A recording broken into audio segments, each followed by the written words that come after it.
시간에 대한 개념을 이해하지 못하면 돈이 뭔지 모르고 또 신앙생활이 명분 싸움, 형태 싸움 한다는 거예요. 그러나 우리는 내 내면적 인격 그리고 정신의 치유거든요. 그래서 이 묵시인은 시간과 장소의 개념이 없는 하나님의 계획이라 했어요. 예를 들면 축구 감독이 나름대로 이 팀들을 어떻게 이끌어야 되겠다 이런 계획을 가지고 있을 거 아니에요. 그러면 이 계획이 실체화되려면 시간과 장소가 필요하잖아요. 이 관념을 이해하라는 거예요. 하나님은 이스라엘에 있는 능력의 하나님이잖아요. 그 하나님 계획 속에는 심판과 구원이 있었고 하나님의 나라가 있었고 모든 게 있었어요. 그걸 2000년 전에 우리 이미 공부했습니다마는 베드로 전서 1장 20절 22절에 그 본문에 뭐라 우리를 위하여 나타내 보이셨다는 거예요. 자, 이걸 딱 만들어 와가지고 내가 만들었습니다 얘기하면 우리 인간은 피조물이기 때문에 시간과 공간을 개념을 가지고 우리는 이해할 수밖에 없는 인간의 어쩔 수 없는 한계라는 거예요. 자, 그런 의미에서 본다면 모든 시간과 공간이 우리에게 은혜이고 선물이라는 거예요. 여기에 답이 끝나는 거예요. 그래서 의인은 오직 믿음으로 사는 거예요. 그러니까 기독교 신앙을 바로 가지면은 불평거리가 없어요.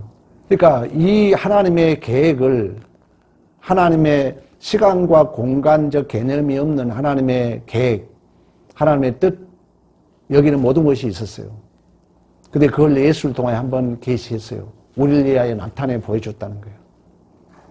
그러면 이것이 이 하나님께서 계획했던 것을 예수를 통해 짧은 역사를 통해 나타내 보여줬는데 우리가 이해해야 될 거 아니에요.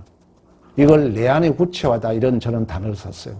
내 안에 실체화가 돼야 될 거 아니에요. 하나님이 아무리 좋은 계획이 있다 할지라도 나하고 상관이 없다는 필요 없잖아요.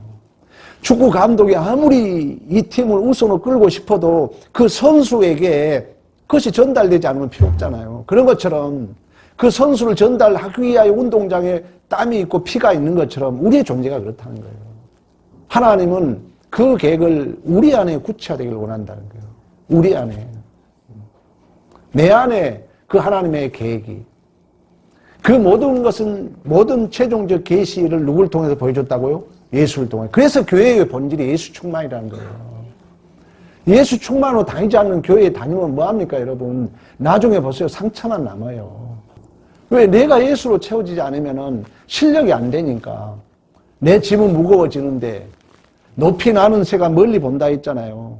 여러분 세월이 분량이 크면 높이 올라가면 더 내가 보이는 게 많은데 그걸 책임질 실력이 없으면 다 짐이죠. 그러나 성경은 우리에게 그 하나님의 계획이 내 안에 구체화, 내 안에 실체화되기를 원하신 줄로 믿습니다. 그걸 설명해 주는 것이 계시록이라는 거예요. 그걸 나타내서 그려주는 것이 여러분의 존재의 전 인생이라는 거예요. 이제 예수가 와서 재림하면 완성되겠죠. 또 미안하지만 여러분이 죽음이 오면은 완성되는 거예요. 그래서 우리는 빨리 죽어야 되겠다 이런 의미는 아니지만 우리는 죽음을 긍정적으로 받아들이는 거예요. 왜? 그 구원의 심판이 완료되기 때문에. 내가 없음에 대하 다시금 있음, 무한 속으로 들어가기 때문에. 그래서 주 예수의 오시옵소서로 계시록이 끝이 난다는 것입니다. 자, 그 그려냄이 우리 이 계시록은 20장은 전체를 얘기하고 있는 것처럼 무적행의 열쇠를 큰 쇠사슬을 가진 천사가 내려와서 1000년 동안 옓뱀 마귀 사탄을 결박했다 그런 거예요. 1000년도 얘기했잖아요. 한국 교회는 다양하게 이걸 해석해요. 전천년주의, 세대주의, 전천년주의, 후천년주의, 무천년주의. 우리는 천년이 없다는 것이 아니라 이걸 문자적 그대로 보는 것이 아니라 비유적으로 보기 때문에 예수의 초림에서 재림까지 우리는 천년으로 본다는 거예요. 예수가 사단 마귀 결박시켰잖아요. 이겼잖아요. 우리는 예수의 한 몸이잖아요. 그 예수의 통치권이 성령 내 안에 임재했잖아요. 그러니까 우리는 동일하게 예수와 함께 제사장 같은 왕권 통치를 예수가 한 게 아니라 그 성령이 나를 통하여 하신 줄로 믿습니다. 그래서 우리가 왕 같은 제사장, 그 천년 통치가 이제 나를 통하여 실현되고 있다는 거예요. 문자적 정해진 천년이 아니라 그래서 그 기간을 우리는 천년이라 그런다는 거예요. 그래서 어느 학자는 시작된 천년 이렇게 해석한 학자도 있습니다. 그래서 이 사단을 결박시켰다는 것은 물리적인 게 아니라는 거예요. 사단은 참소자라는 거예요. 우리의 죄를 고발한 자라는 거예요. 그러면은 이 검사 직분이 해체됐다는 거예요. 쉽게 말하면. 무력화됐다는 거예요. 왜? 죄값을 완전히 우리 주님이 치렀기 때문에. 이거 모르면 안 돼. 우리 교회 다니신 분들은. 그러지 막 영적, 혈기적 싸움이 아니라는 거예요. 그래서 예수 안에만이 우리의 구원이 있다 그러는 것입니다. 예수 안에만. 그리고 4절부터 6절까지는 천년 동안 그런 의미에서 예수 그리스도는 함께 왕 노릇한다. 왕이라는 것은 나라의 개념, 통치의 개념이라 그랬어요. 그리고 이 자가 첫째 부활에 참여한 자다. 우리 예수와 함께 죽고 예수와 함께 산 자들이고 그 예수의 증인으로 성령이 내 안에 내주하셨고 그 예수가 누구라는 것을 하나님 나라가 무엇이라는 것을 인간은 봐야 되잖아요. 누굴 통해서? 오늘날 나를 통해서. 나를 통해서. 여러분들이 첫째 부활에 참여한 자들이기 때문에. 그래서 계시록을 저대로 공부하고 나면은 여러분들의 어깨가 힘이 들어가요. 당당해져. 아, 내 존재가 이렇게 복 있는 존재구나. 이걸 우리가 확인하는 것입니다. 옛날에는 계시록이 잘못돼가지고 감춰져 있어요. 이게 종말 이후로만 있을 걸로 착각했어. 그러다 칼빈이 더구나 주석을 쓰지 않았어. 계시록을. 나 청년 때만 해도 계시록 설교 한 적 없었다니까. 여러분 어쩌면 처음 계시록 설교 들은 사람도 있을 거예요. 지금 우리 교회 와서. 옛날에는 계시록 설교를 그렇게 오해했다는 거예요. 종말을 그냥 날로만 알았다는 거예요. 예수의 재림 날로만 알았다는 거예요. 근데 알고 봤더니 욤, 히브리어 욤은 날도 날이고 기간도 날이라는 거예요. 그러니까 이제 종말이 예수의 초림부터 재림까지를 우리가 말세지말이라고 옛날 어르신들이 공부했잖아요. 이제 해석이 달라지는 거죠. 그리고 7절에서 10절까지는 그 사단이 드디어 아마겟돈 전쟁에서 패배하여 영원한 유황불에 들어가는 거예요. 아마겟돈 전쟁도 그런 얘기를 했잖아요. 여러분 많이 듣잖아요. 그런 걸. 많이 들어왔잖아요. 천년 통치란 얘기, 천년 왕국, 천년 왕국이란 단어 자체가 성경에는 없어요. 오해, 그냥 잘 들으면은 이걸 저대로 알 수가 있는 거, 모르면은 오해할 수 있는 거죠. 아마겟돈 전쟁도 그랬잖아요. 이것이 특별한 전쟁이 아니라 했어요. 우리는 일평생 전쟁을 해야 돼. 아니, 감독이 내 선수에게 1등 선수로 만들고 싶으면은 최후의 완성은 예수의 재림으로 완성되기 그 기간까지 훈련해야 될 거 아니에요. 운동장에서 막 힘든 훈련 시킬 거야. 우리의 존재가 그런 존재라는 거예요. 그 싸움이 무슨 전쟁이다? 아마겟돈 전쟁, 아마겟돈. 그러지 어느 특정한 전쟁이란 얘기가 아니라는 거예요. 화해할 수 없는 우리 영적 전쟁. 그러나 이미 승리는 결정되어 있는 줄로 믿습니다. 그런 의미에서 이 역사를 크로노스라 그러는데 이 역사는 어린 양으로 인하여 구원받은 하나님의 백성들에게는 완성을 향해서 가기 때문에 자주 쓰는 단어예요. 모든 삶이 명예롭고 복 있는 교회다. 얼마나 감사합니까? 어제 어쩌는 일이 있었어요? 어제 속상한 일이 있었어요? 나에게 다 기회라는 거예요. 그러니까 얼마나 우리 기독교 신앙이 고급합니까? 세상 사람들은 어떤 문제가 일어나면 그걸 원인 따지고 이유 따져가지고 자기는 안 그런 척하죠. 그런 사람 다 유선자라니까. 성경이 선언해. 너는 다 유선자다. 우리 기독교는 뭐냐? 나에게서 찾는 거예요. 나에게서. 나에게서 그 원인과 이유를 찾는데 하나님께서 이유와 원인을 찾는데 하나님이 나를 위해서 그 사건을 줬다는 거예요. 너가 깊어지라는 거예요. 그 문제를 통해서. 그 문제를 통해서 너가 넓어지라는 거예요. 너가 예수 충만을 채워지라는 거예요. 그런 기회로 그러한 복으로 우리에게 모든 역사를 주신 줄로 믿습니다. 그러나 믿지 않는 자들은 뭐예요? 그 못남만 드러나는 거예요. 폭로되는 거예요. 계속 진노의 장을 쌓아가면서. 왜? 모든 게 너 때문이거든. 그러니까 그 모든 상처는 누구한테? 나에게 쌓여가는 거예요. 믿지 않는 자들은. 그러니까 믿는 자들은 뭐냐? 모든 이유가 어디 있다고요? 하나님. 그 결과는 뭐라고요? 나를 위해서. 이런 고백을 가지니까 세상 사람들이 놀래죠. 여러분을 보면. 도대체 저 사람 뭐가 있지? 그때 여러분들 해야 할 말이 뭐예요? 주 예수 믿으라. 주 예수 믿으라고 얘기해야 돼요. 바울과 실라가 감옥에 갇혔어요. 찬양을 해요. 기도를 해요. 간수가 갑이잖아요. 간수가 바울과 실라를 지금 감옥에 갇고 있잖아요. 근데 을이 기뻐해. 을이 당당해. 그러니까 갑이 놀라는 거예요. 그래서 바울과 실라가 감옥에 갇힘에도 불구하고 하나님 앞에 찬양하거든. 하나님 앞에 기도하거든. 그러니까 이 갑이 깜짝 놀래. 아니 내가 갑인 줄 알았는데 저놈이 갑이네. 그래서 선생들이요. 나도 어찌하여서 당신같이 될 수 있습니까? 묻잖아요. 그때 나온 말이 주 예수를 믿으라. 그래야만 나와 내 집이 구원을 얻으리라. 할렐루야. 그러면서 오늘 본문의 11절에 이처럼 이제 최후의 심판의 특징은 크고 흰 보좌와 그 위에 앉으신 하나님의 어미하시고 거룩하심에 있다고 얘기합니다. 그 어미하고 거룩하심이 뭐냐면은 11절 땅과 하늘이 그 앞에서 피하여 간데 없더라. 그러니까 하나님의 그 심판 앞에 이 하늘과 땅이 두려워 도망간다는 문학적 표현을 쓰고 있어요. 이 말은 다니엘서에서 빌려온 내용입니다. 그러니까 다니엘서도 묵시문학적 하나의 관점으로 해석을 해야 되거든요. 느부갓네살 왕이 꿈을 꿔요. 근데 꿈을 꾸고 꿈 얘기는 안 해주면서 해몽을 하라고 그래요. 그러니까 이 박사들과 술객들이 아니 꿈 얘기도 안 해주고 꿈을 해몽하라니 어떻게 하겠습니까? 근데 이제 다니엘이 그 앞에 해몽을 해요. 왕이시여. 왕이 어제 큰 신상을 봤잖아요. 그 우상을 왕이 봤잖아요. 근데 그 우상이 머리는 정금, 가슴과 팔은 은, 배와 넓적다리는 놋, 종아리는 철, 그리고 발은 일부는 철이고 일부는 흙으로 되어 있습니다. 근데 사람의 손으로 하지 아니하고 뜨인 돌이 신상과 철, 진흙, 발을 쳐서 부서뜨렸더니 이것은 뭘 얘기하냐면은 이스라엘 백성들이 어디에 포로로 잡혀가지고 유다가 바벨론 왕 느부갓네살 왕이었잖아요. 이 바벨론이 교만한 거예요. 하나님이 잠깐 수단을 쓴 걸 모르고. 그래서 하나님이 이러한 환상을 통해서 이 하나님을 대적하는 모든 세력들은 멸망할 것이다. 없어질 것이다.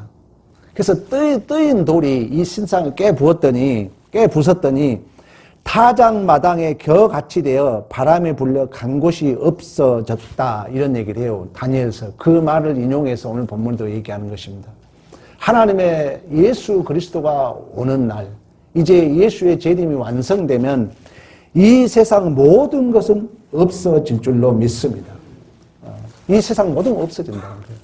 이 세상 가진 것은 하나님의 영광을 위해서 있는 거예요. 또 이 세상 모든 것은 내가 깊어지고 내가 넓어지게 하나의 은혜의 수단으로 있는 거예요. 절대 소유의 개념이 아닙니다. 소유의 개념을 가지면은 있는 것 때문에 힘들어요. 돈은 화폐 같이 통화량이에요. 돌아가는 거예요. 돌아가는데 신비해요. 내가 많이 베풀면 다시 돌아와요. 지고 있으면 멈춰 있는 거예요. 썩어요. 하나님 앞에 한 것만 남습니다.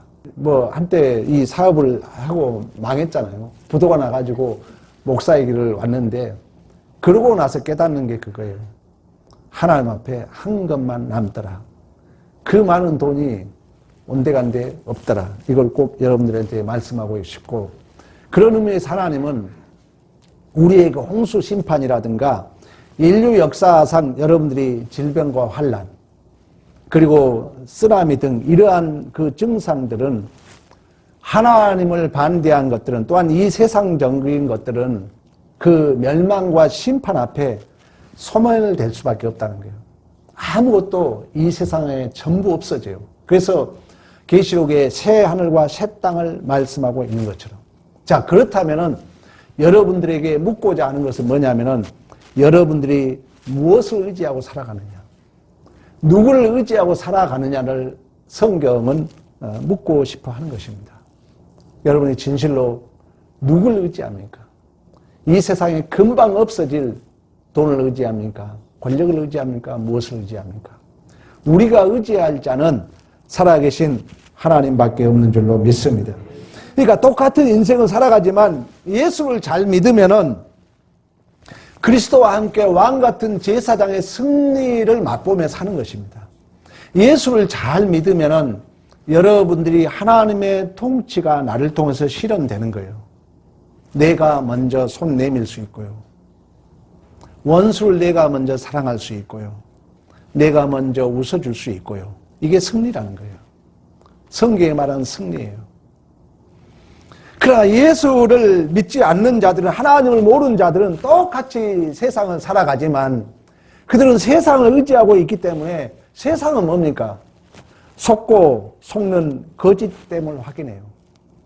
그러니까 거기서 남은 게 뭐예요? 온갖 마음의 상처뿐이죠. 우리 주위에 여러분 의지했다가 망한 사람들 얘기 너무 많이 듣잖아요. TV 보면서, 여러분 뉴스 보면서 세상이 그렇다는 거예요.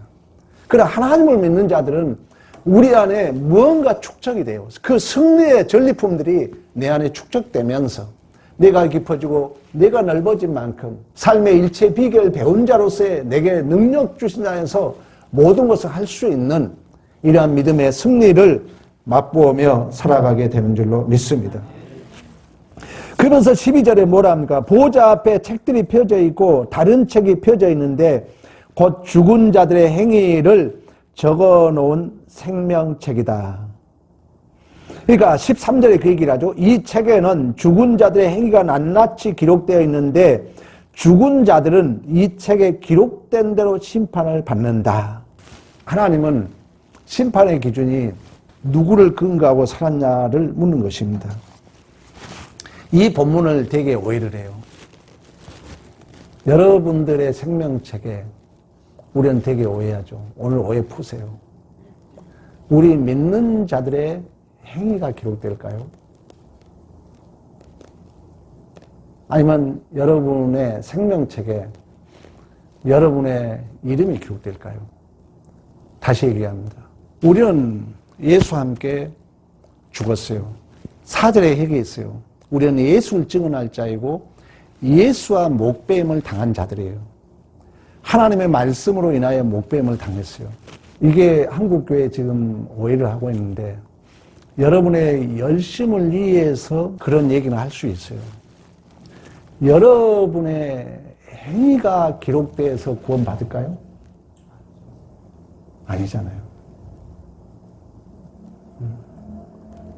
열심히 하라는 얘기는 여러분들의 그 열심을 격려하게 사는 거예요. 우리는 모든 것을 누구 이름으로 합니까? 예수 이름으로 하는 거예요. 예수 이름으로. 그러면 예수가 없는 자들은 누구 이름으로? 내 이름으로 하는 거예요. 근데 내 이름으로 한다는 것은 내 이름으로 해서 선을 만들 수 없는 거예요. 하나님의 이름으로 하는 거예요. 예수. 여러분 기도할 때 예수 이름으로 하는 거예요. 왜? 나의 존재는 이제 예수의 몸이기 때문에. 우리 국가대표가 예를 들어봐. 일본과 축구에서 이겼어. 내가 이겼어 그럴 거예요, 여러분? 누가 이긴 거예요? 대한민국이 이긴 거죠. 내가 예수의 몸이라는 것입니다. 내 모든 행위는 예수 이름으로 하는 거예요. 왜? 내 존재가 예수이기 때문에. 그래서 여러분들이 그 구제 선교도 교회 이름으로 하라고 그러는 거예요. 내 이름으로 하라는 게 아니에요. 악인들은 자기 이름으로 해요. 여러분이 교회 헌신할 때 솔직히 이제 경험해 보세요. 예수의 이름으로 하고 나면요, 기뻐요. 근데 내 이름으로 하면 더 좋은 것 같지만 꼭 마음에 나중에 보면 시험이 됩니다. 내가 했는데. 그래서 오늘 본문에 분명히 얘기해요. 오늘 여러분 잘 읽어봐요. 다시 한번 12절 봅니다. 내가 보니 죽은 자들이 큰 자나 작은 자나 그 보좌 앞에 서 있는데 책들이 펴져 있고 또 다른 책이 펴져 있으니 곧 생명책이라. 죽은 자들이 자기 행위를 따라 책에 기록된 대로 뭐라고요? 심판을 받는다. 생명책에는 죽은 자들은 자기 행위가 기록되어 있다는 거예요. 근데 하마르티아, 하나님에게서 벗어났기 때문에 죽은 자들은 모든 행위가 선이 악이요. 모든 게 악이에요. 선이 하나도 없는 거예요. 그대로 심판받는 거예요. 근데 우리는 예수 안에 있기 때문에 모든 게 선이야. 우리 행위 기록할 필요 없어요. 그러면 하나님이 여러분, 하나님 심판할 때 너는 이랬고, 그렇게 쫀쫀한 하나님이 아니에요. 우리는 예수 이름으로 할 뿐이에요. 그리고 여러분의 이름은 생명책에 기록되어 있어요. 그래서 누구든지 예수 안에서 구원을 받는 줄로 믿습니다.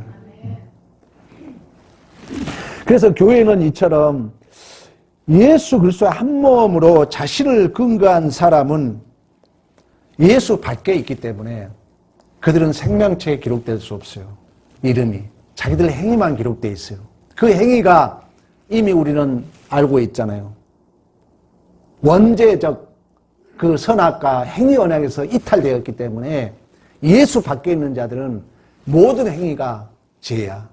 악을 쌓아갈 뿐이에요. 그래 우리는 예수 안에 있기 때문에 우리는 예수와 함께 예수의 증언자이고 하나님의 말씀으로 말미암아 목배임을 당한 자, 이제 예수 안으로 우리는 예속되어 있기 때문에 내 이름이 생명책에 기록되어 있을 뿐이지 내 행위를 가지고 하나님이 심판을 하신 분은 아니라는 것입니다. 오늘 본문의 분명한 얘기입니다. 이처럼 생명책에 이름이 기록되지 않는 죽은 자들은 사망과 음부와 함께 불못에 던져지는데 둘째 사망이라고 그래요. 그러니까 생명책에 기록되지 않는 자들은 결국 둘째 사망, 예수의 재림 때 최후의 심판에 그들이 멸망할 수밖에 없음을 성경 우리에게 말씀해 줍니다. 그러나 천년 동안 예수와 함께 왕노로 다른 첫째 부활에 참여한 자는 여러분 우리 4절 한번 봐봐요. 4절.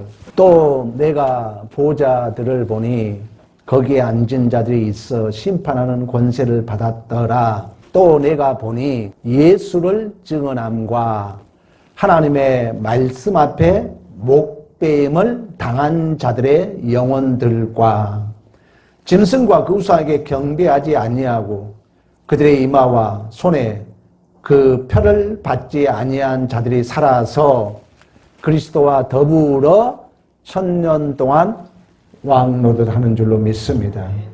그러나 죽은 자들은 예수가 없기 때문에 모든 행위가 죄를 만들 수밖에 없다는 거예요. 그래서 그들은 행위대로 심판을 받아요.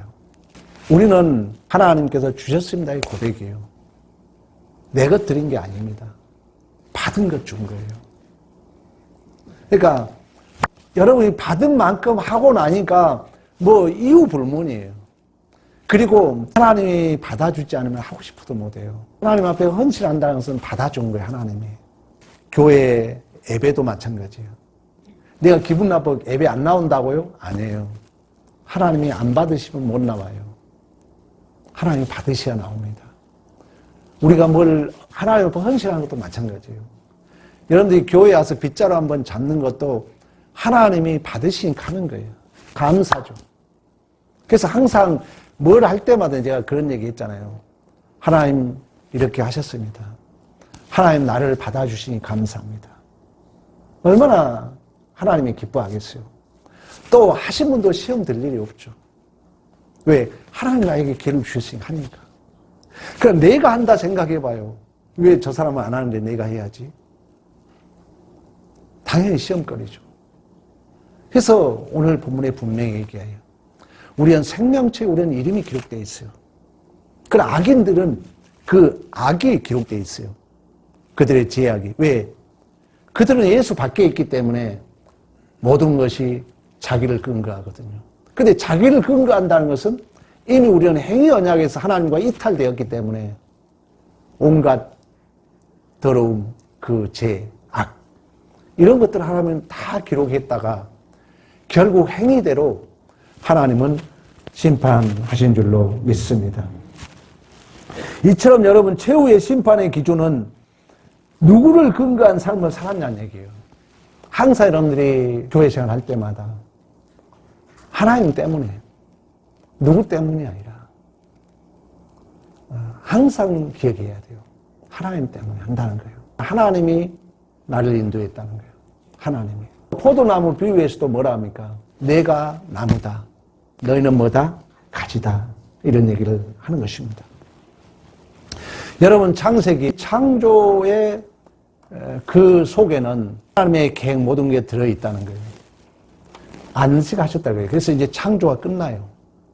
그러니까 이 안식이라는 내용은 샤바트 해가지고 끝나다, 망하다, 또 구원의 심판과 완성의 그 제자리에 앉는다, 또 마땅한 가야 할 곳으로 가다, 이런 뜻을 가지고 있어요.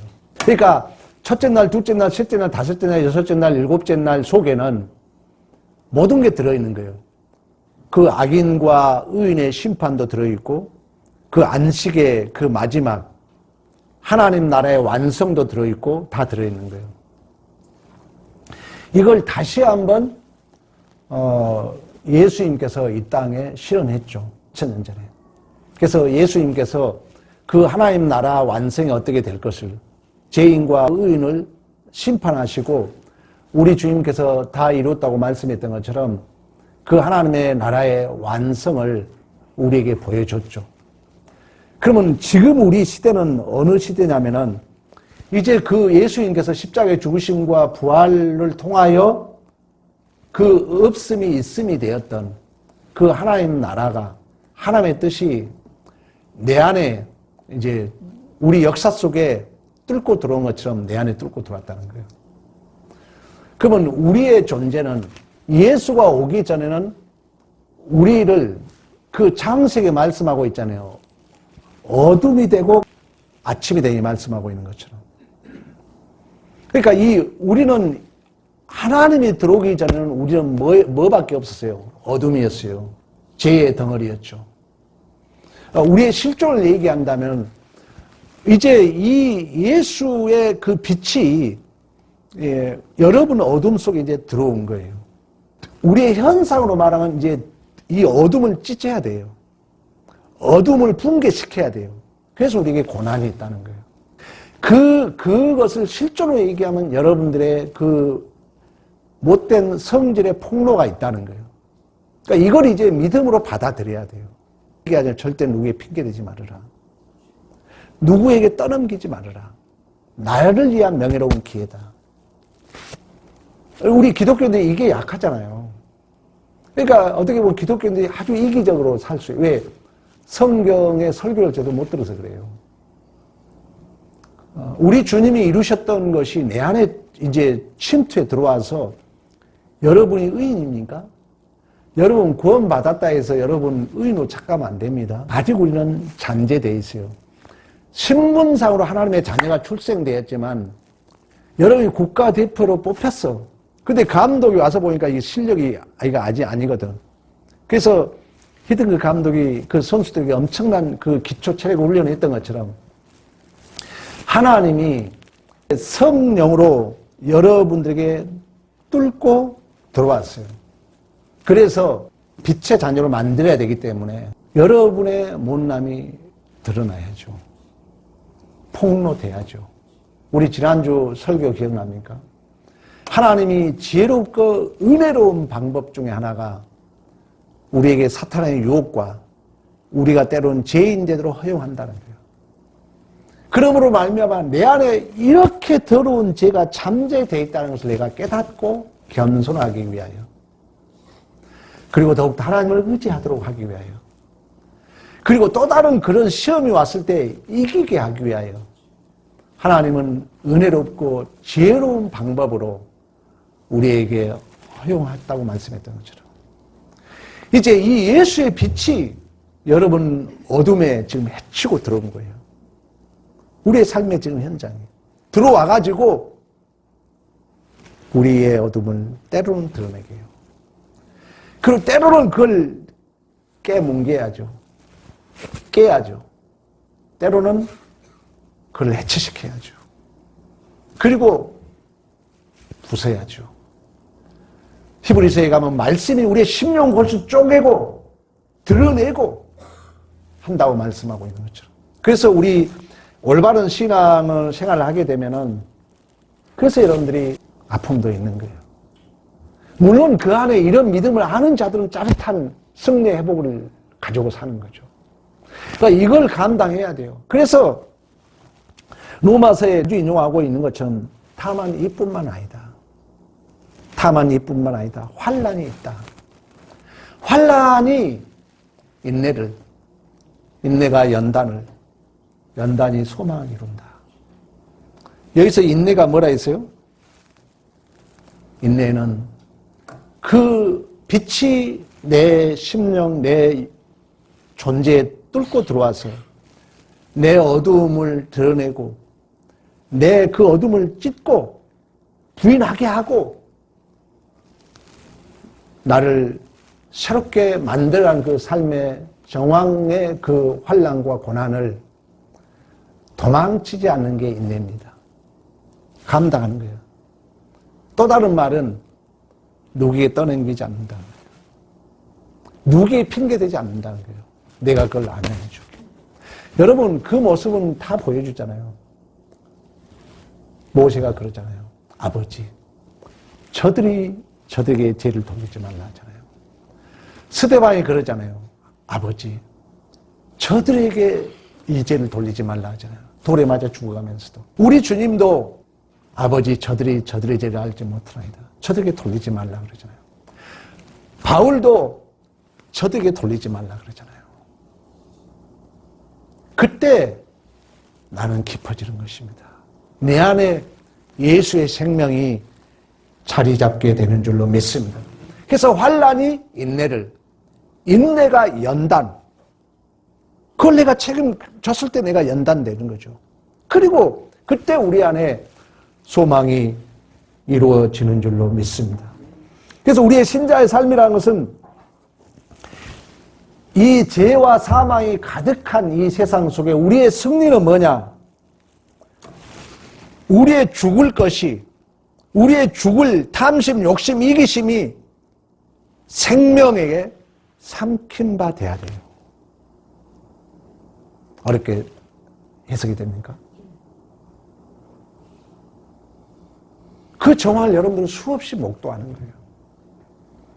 그래서 그 예수의 말씀이 내 심령에 뚫고 들어오는 하나의 복 있는 증상으로 여러분들이 물질 때문에 때로는 마음 아파하고 사랑하는 내 남편, 내 아내, 내 자녀 때문에 속상해하는 그런 걸 겪는 게 명예롭고 복 있는 교회인 줄로 믿습니다.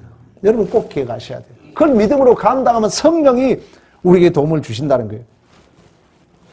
그래서 신자의 소원과 기대와 목표는 이러한 사망이 생명에 삼킨 바 되는 하나님의 그 나라의 완성을 우리는 소망하기 때문에 절대 우리는 자살하고 그러면 안 됩니다. 그러나 우리는 그런 의미에서 내가 가지고 있는 모든 것은 그 생명되는 예수로 완전히 삼킨 바 돼야 되기 때문에 우리는 그 종말을 부정적으로 받아들인 게 아니라 어서 나 좀 죽여달라가 아니라 그 생명이 나를 삼킨 그 예수를 우리는 기대하는 의미에서 이제 나중에 보겠지만 계시록 22장에 가면 뭐랍니까? 주 예수여서 오시옵소서 하는 것입니다. 그리고 이제 사도 바울은 3천층에 올라갔다고 그러잖아요. 3천층에 올라가서 봤더니 이 땅의 모든 것들은 생명으로 삼킨 바 되고 다 없어지더라는 거예요. 그걸 이제 깨닫고 난 바울이 뭐라 합니까? 이 세상 모든 것을 배설물로 여기고 모든 것을 해로 여긴다. 나는 분명히 우리의 구원은 내가 가지고 있는 이 사망이 예수의 생명으로 삼킨 바 되는 것이 구원의 완료라는 걸 알고 있기 때문에 나는 날마다 죽노라 이런 고백을 하는 것입니다. 그래서 여러분 성령이 이제 일을 합니다. 그래서 여러분 알고 있죠. 성령 해방죄는 구원을 못 받는다 그러잖아요. 그 말이 뭐냐면은 성령이 이제 그 일을 해요. 성령이 여러분을 조명해 줍니다. 성령이 여러분들을 자각하게 합니다.